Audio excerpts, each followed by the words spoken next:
What should we do? Yelled Geo in alarm as he briefly turned to face the others. We? Fat one?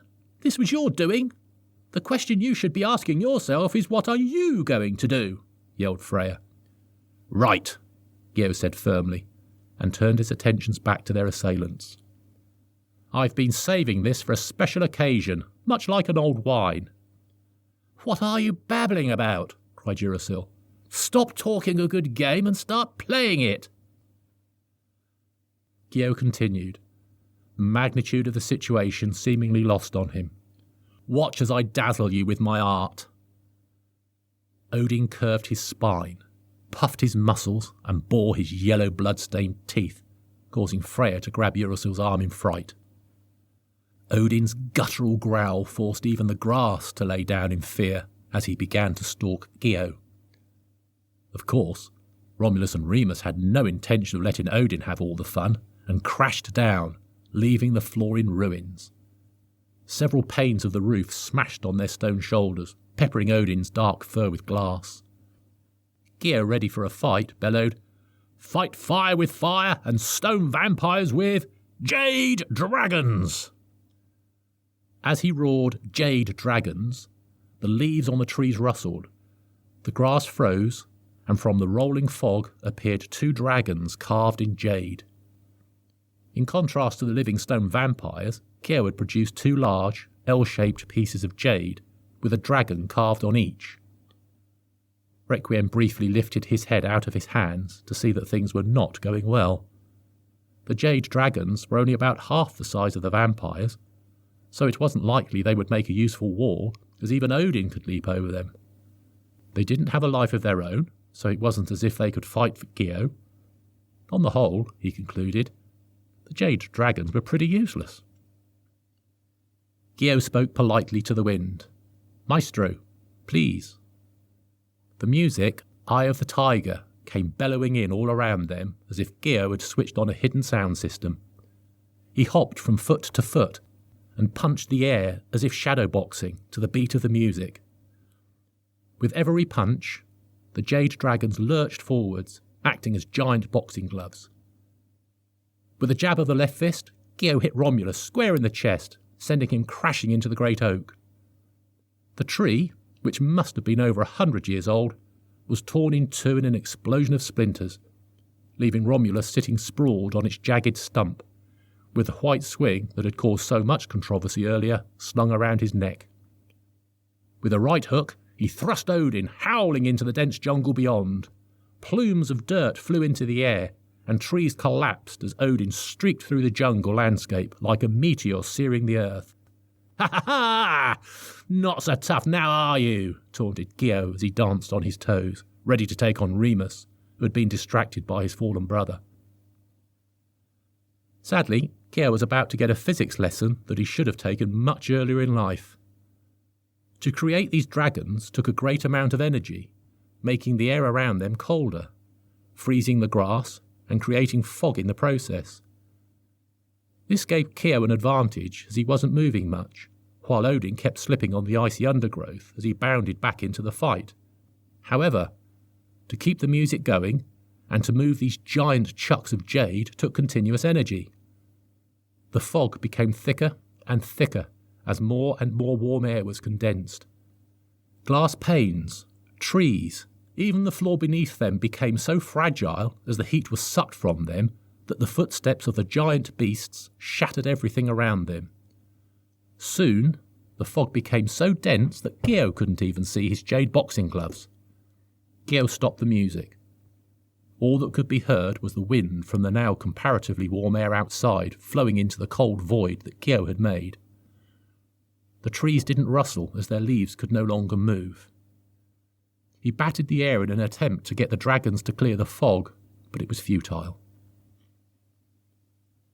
And you're supposed to be the balanced one. Well, we can't have you messing things up without me here to rectify them, I suppose, said Requiem, pleased that for once it was he who was rescuing Geo from a rash judgment. With a burst of light, he heated the room again. The fog vaporized, life flowed back into the room, and, with it, Geo realized the severity of the situation. One of his jade dragons was caught in bushes and vines, whilst the other was nowhere to be seen. The same couldn't be said for Gio's opponents, however, as Odin's breath was hot and moist on Gio's face, and the sun was blotted out to his sides by Romulus and Remus towering above him. This looked like the end for Gio.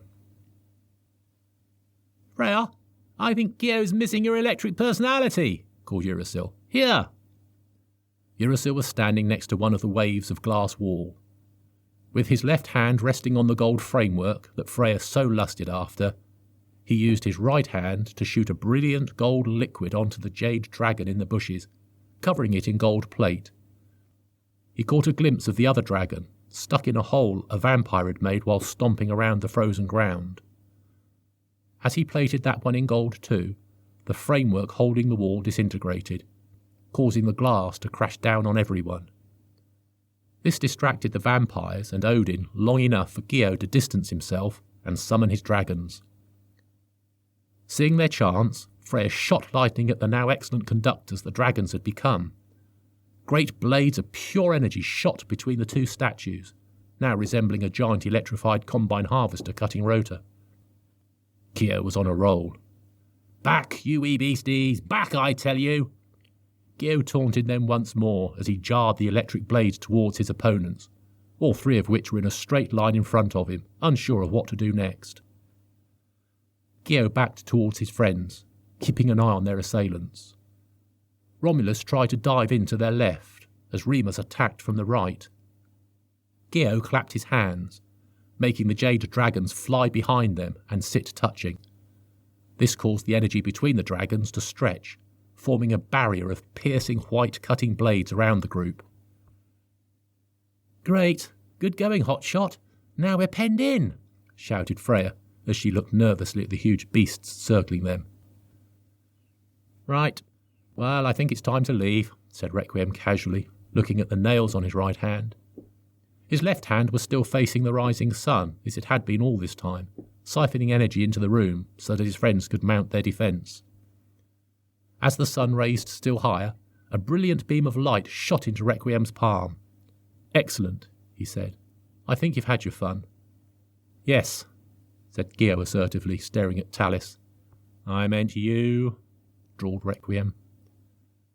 Requiem turned to face Eurysil. "Going to sneeze us to safety, are you?" Eurysil just glared at him. "Oh, that's right. You can't summon a portal outside of the four gates, can you? Damn my rotten memory again," said Requiem unconvincingly, as he smiled back at Eurysil. Turning to the others with open arms, he asked, "Anyone else got an escape route? A plane, perhaps? Oh no, can't fly here, can we?" But Requiem did not get to finish his monologue, as Romulus and Remus stepped into the energy field, wings first, creating a gap for Odin to deliver his killing blow.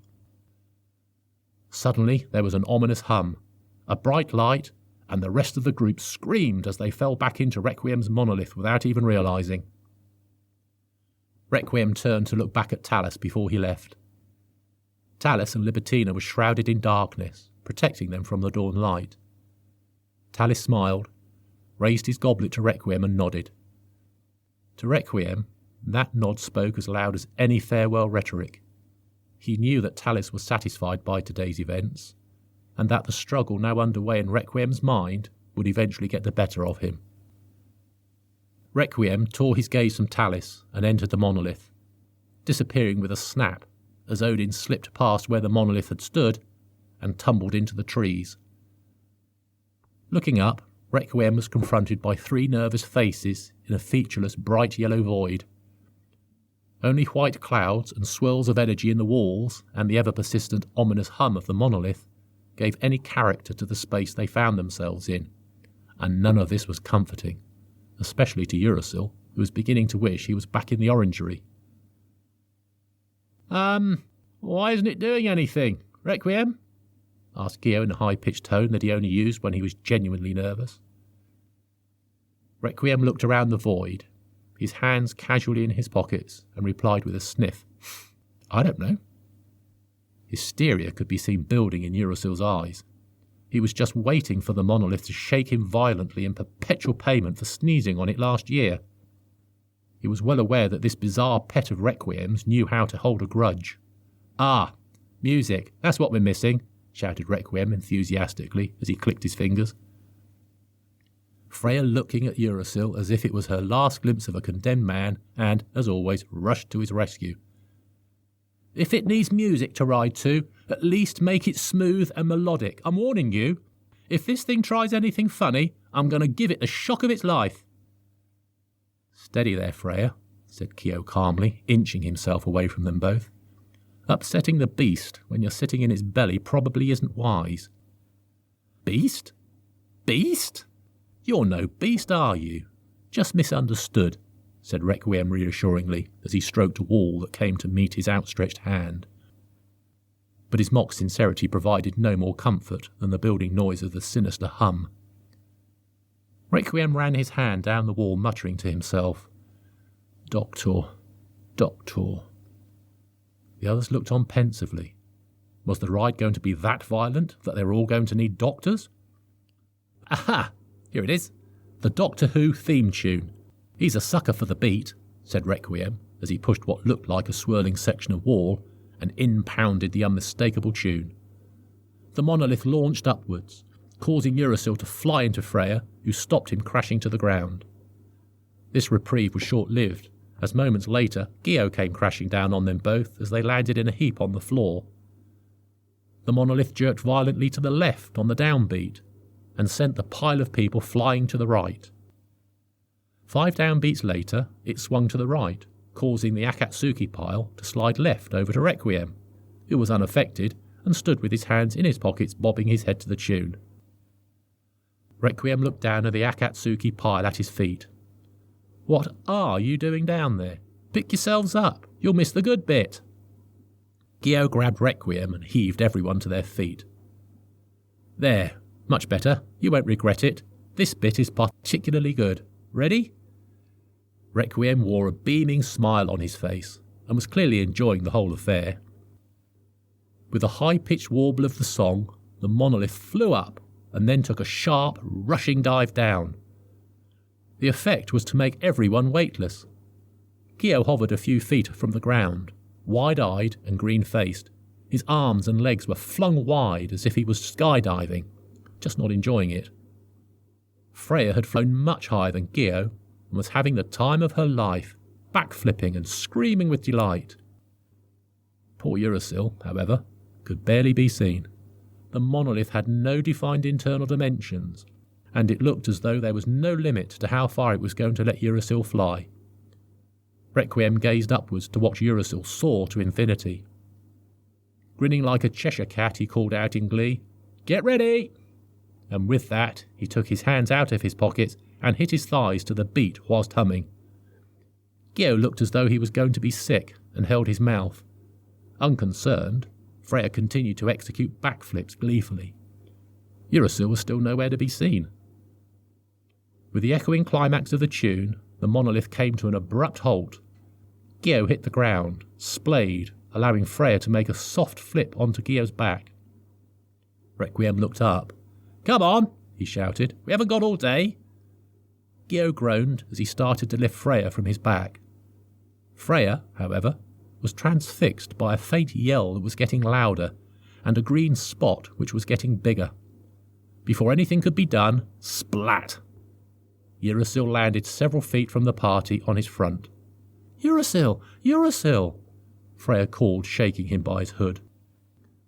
Dusting himself off, Geo said, "I hardly feel that is wise." "Oh, really?" shouted Freya, throwing Uracil to the ground and rounding on Geo. "So what do you suggest?"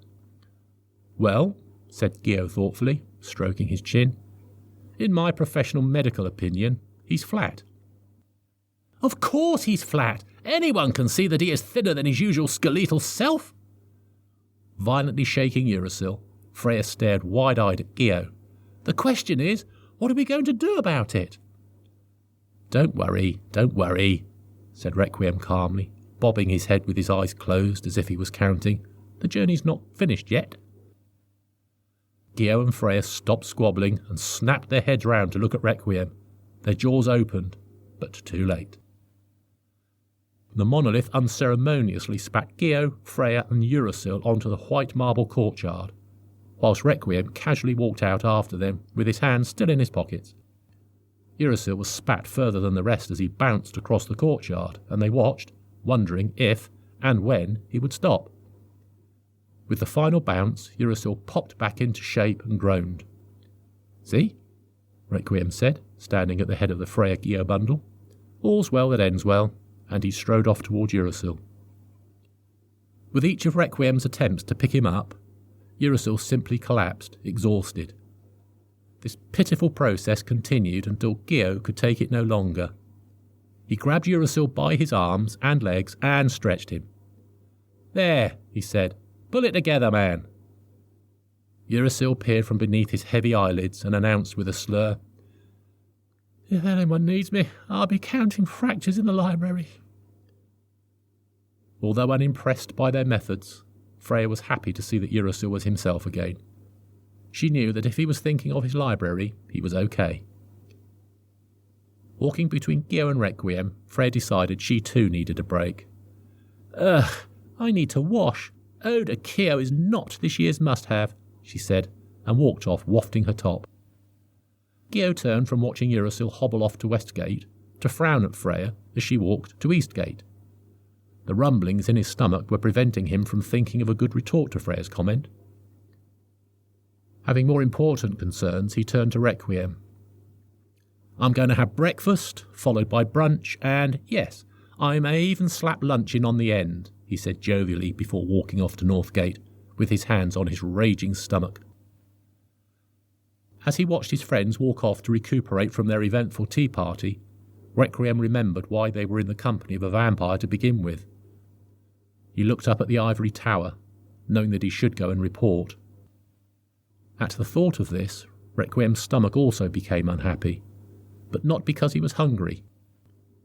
Deciding that he needed some thinking time beforehand, Requiem walked away from the ivory tower and headed for the black alleyway and to his sanctuary.